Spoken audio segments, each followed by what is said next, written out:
Hello, this is Brian with Blastbeat ATX, aka Blastbeat Industries.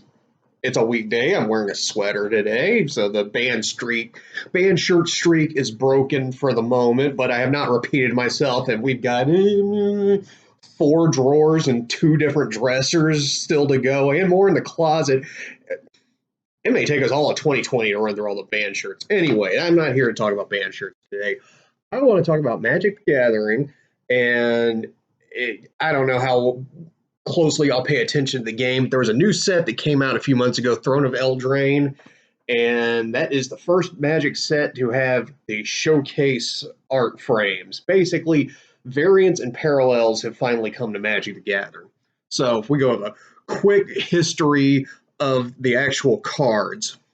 Back in the 90s, the card frames looked like this. So this is Fallen Empires, this is Alliances, the thicker colors around the art and the text. And if you look here, and if you look here, those are the little set insignias that they're just black. There's no way to tell rare from uncommon and common without looking it up right on the card.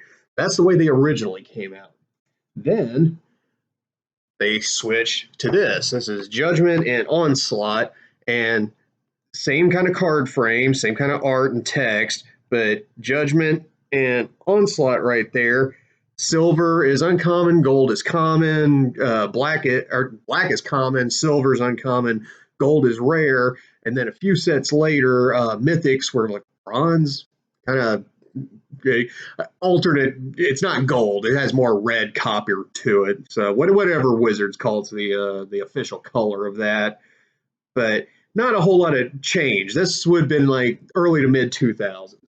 Then I think Mirrodin was the first set to have like the modern frame. This is what most Magic cards look like now. Either they're multicolored or have their single color, and the art's a little bigger, and they still have the insignia there. This is Guild Pack, I believe, and then it stayed like that for I don't know 12 years or so.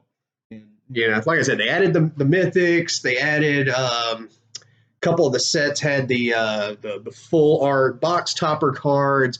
Some of them had the lottery cards were really what started that. I think Kaladesh, they were called the inventions, the invocations. That it's like one of those cards in every four boxes. Like you might get two of them if you open a case. They're actually genuinely rare and have held their value. And I guess Wizard noticed, the fans and the players definitely noticed, which brings us to 2019. It brings us to Throne of Eldraine and the showcase frame. The Throne of Eldraine is the fairy tale storybook themed set, and this is my favorite card. But I'm going to use this for the thumbnail. The Flaxen Intruder, create three bears. That remind anyone of anything? Maybe Goldilocks? There's a lot of this kind of stuff in there. So, yeah. I've got my four set of Flaxen Intruders, aka Goldilocks. Jack of the Beanstalk is in there. I think Headless Horseman's in there. A lot of the Grimm's fairy tale stuff is what this set is. So I'm going to talk as I kind of go through them. These are in the collector's boxes and the collector's booster packs. They got three different kind of booster packs in this set. Regular draft boosters and theme boosters. They're kind of like, pre-constructed deck. I don't know. I didn't bother with it. But those unopened collector's boxes are going for like $300 a piece. I think the single packs are like 25, but a regular pack of Magic the Gathering is 15 cards. You get one token, one rare, three uncommons, and 10 commons, whatever the math balances out to there. These are different where you get three regular of the store showcase frame and one foil. And they're only in the collector's boxes, and the prices of the collector's boxes went absolutely bonkers. So I'm going to, there we go. As I flip through these are significantly printed less than this frame. There are all kinds of frames for this. They're using these for drafts and tournaments. This is aimed more at evil collector, investor, hoarder, weirdo crowd, but basically meant to go in card savers and get graded and put away. And I've heard this about sports cards. Obviously, this is where Magic got the idea from, was from the sports card world, the different parallels and variants. But it's like all of these are going to be 9s and 10s on that Beckett PSA scale because everyone's taking care of them. And that's true. That's my advice to everyone. I think everyone should take care of their stuff behind me. But it still doesn't change the print run. It doesn't matter if they're all 9s or 1s. There are not that many of my favorite cards. They are. I think that there's more ceiling on this. I don't think they've peaked. There is another channel. Shout out to Rudy at Alpha Investments. I really like his style and his information. And he thinks that these are not going away. There's going to be more parallels, more special editions, more variants, and this is a permanent thing. It's not going to be like the lottery cards where it's in a few sets and it goes away.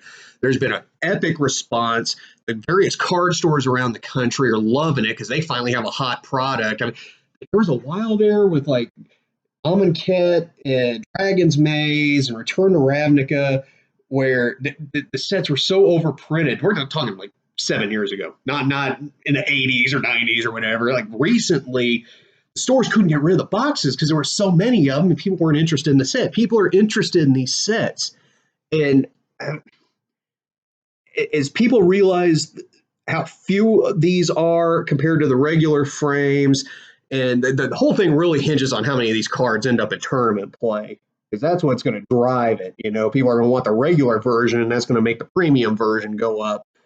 But I don't think this is going to be one of those fads that it's here for a couple months and everyone moves on to the next thing.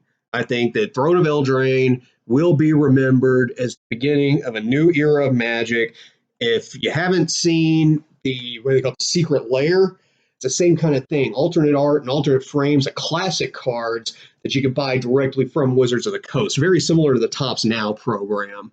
And there is actually something in the Throne of Eldraine collector's boxes better than this. And that's a lot of the rares and the mythics have full art frames. There's no frame. It's just the art all the way with a little text bubble in the middle.